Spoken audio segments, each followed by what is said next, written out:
Assalamualaikum warahmatullahi wabarakatuh. Saya Siti Rita Fauzia dari SMA Negeri 61 Jakarta.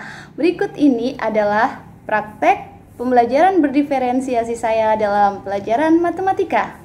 Assalamualaikum warahmatullahi wabarakatuh. Waalaikumsalam warahmatullahi wabarakatuh. Pelajaran KPI kita berdoa dimulai.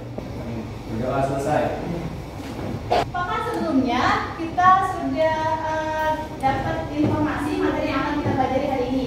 Saya sudah share link untuk sumber belajarnya, yang dari link buku, kemudian link artikel, link YouTube ya, sama link modul ajar. Nah, Menginginkan informasi maka Anda bisa mendapatkan dengan membaca. Jika Anda menginginkan pemahaman maka lakukan pemahaman. ya. Kalau mahasiswa 61, mari kita lakukan. Kalau mahasiswa 61 tepuk tangan. Kalau mahasiswa 61 tepuk paha. Kalau mahasiswa 61 petik jari. Kalau mahasiswa 61, mari kita lakukan. Kalau mahasiswa 61 tepuk jidat. Tujuan pembelajaran kita pada hari ini adalah kalian nanti diharapkan bisa menjelaskan, menentukan, menyajikan data dan menyelesaikan masalah yang berkaitan dengan penyajian data dari berbagai sumber ya. Nah, ada buku teks, kalian bisa mengaksesnya di link yang tertera atau yang sudah dibagi ada di halaman 10 atau bisa scan barcode-nya. Kemudian untuk link modul ajar ya, itu bisa di Google Site. Link artikel, kemudian ada link video. Lihat data sajian yang ada di depan di layar. Kira-kira itu bentuk penyajian data dari gambar tersebut itu bentuk apa? Informasi apa yang kalian dapatkan? Pasti dari persentase yang setuju dengan pembangunan KKN ada yang tidak. Iya, ada yang bisa? Ya, silakan ada. Itu infografis gambaran kependudukan di desa Sawahan Kecamatan Mojokerto. Itu di infografis itu ada persentase laki-laki sama perempuan. Kalau yang laki-laki itu ada 50,05%, kalau yang perempuan ada 49,95%. Iya, benar sekali. Jadi Bulan Natal dan Tahun Baru sudah menjadi lumrah, harga kebutuhan pangan mulai merangkak naik. Pantauan pada sejumlah pedagang di Pasar Santa Jakarta Selatan. dari video yang ditayangkan, kira-kira informasi apa yang kalian dapatkan? Informasi data kita bisa mendapatkannya dari berbagai sumber. Tadi sudah ada contoh infografis, ada video, kemudian ini apa nih? Koran tentang efek ini tentang bola. Ini ada gambar-gambar tentang apa nih? Ini bentuk sajian apa ini? Piktogram. Oke. Kalau misalkan ini apa? Diagram data. Baik. Kita lihat teks yang ada di depan. Siapa yang mau membaca teks di depan? Rizka? Ya, silakan. Suatu perusahaan telekomunikasi sedang melakukan survei untuk melihat Melakukan survei itu selama berapa hari? 9 hari. Untuk agenda kita hari ini, saya akan membagi kalian menjadi 6 kelompok. Kelompok-kelompok ini sudah saya klasifikasikan berdasarkan minat dan gaya belajar kalian. Nah, nanti disiapkan untuk boleh menggunakan sumber dari video, YouTube, berita, infografis, koran, buku teks, artikel, kemudian atau boleh outdoor di sekeliling sekolah. Media atau produknya dalam bentuk video atau rekaman, infografis atau Canva, Excel dan sebagainya. Ya. Kemudian nanti interpretasikan baca analisis data berkaitan dengan pendapat kalian dari sajian data yang kelompok kalian buat. Dan terakhir adalah mempresentasikannya. Apa respondennya, siapa, dari keterbacaan datanya, baik metodenya atau mungkin peluang kedepannya seperti apa. Jelas ya? Dan itu nanti akan dipresentasikan kalian sesuai dengan hasil karya kalian. Baik, bisa dimulai.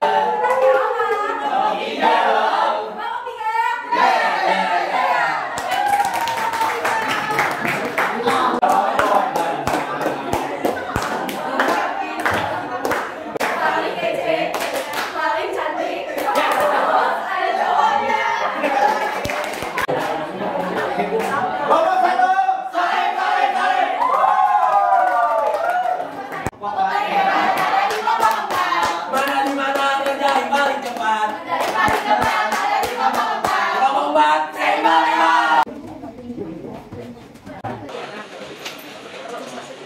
ke ada yang 8.000 ada yang 10.000. Untuk semua bahkan itu ada 3.000 sama 6.000. Kalau somai itu berapa? Somai satuan 1.000, cuma kalau telur 2.000, kalau kentang 1.000 atau 1.000. Ya, serah beli berapa? Iya Bu, ya. Buat harga-harga kayak kasus sakit apa ya? Yang ini 5.000, kalau yang kecil sebulan. Kalau sebelah? Sebelah 9.000 porsinya. Kalau kira? Jadi 1.000-an. Kalau kira bu?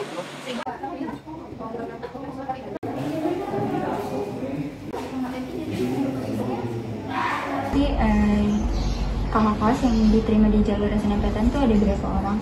Untuk tahun ini lumayan banyak ya, ada sekitar 50 siswa yang diterima di SNMPTN.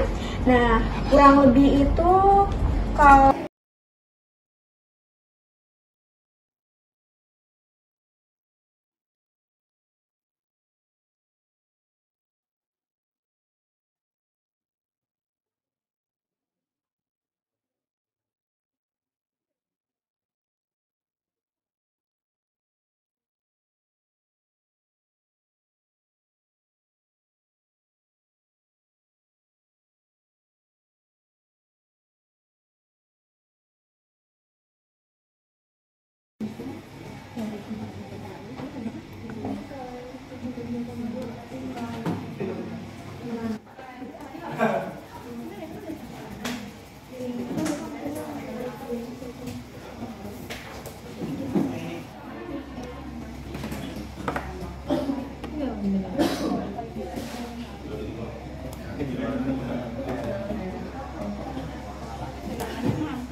sama diagram lingkaran ya. Nah, dari infografis yang kalian udah paparin itu, menurut kalian kesimpulan yang bisa ditarik itu apa? Makasih. Oke, kesimpulan dari analisis yang dari infografis ini, kita dapat menyimpulkan bahwa kita bisa lihat di sini modus dari data yang terjangkit adalah negara Indonesia. Lalu walaupun begitu, tetapi modus yang sembuh bukan Indonesia, malah Singapura. Kenapa bisa begitu? Karena kita lihat di sini terjadi penurunan terjangkit maupun yang sembuh dari tiap negara. Faktornya adalah yang pertama ketaatan masyarakat itu sendiri pada kebijakan pemerintah tersebut. Lalu kedua, kebijakan pemerintah tersebut sendiri dalam menangani masalah COVID-19. Lalu yang terakhir adalah wilayah geografis, pembagian wilayah geografis dengan mobilitas yang ada di negara tersebut. Apakah sudah? Iya.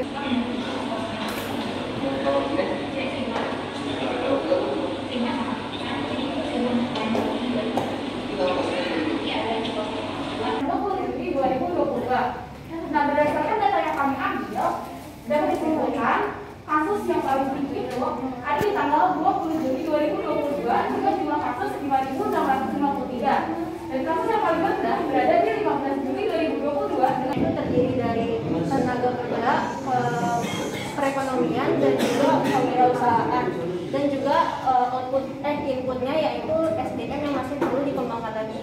Ini di 2021 kami menemukan bahwa terjadi penurunan untuk 2022-nya.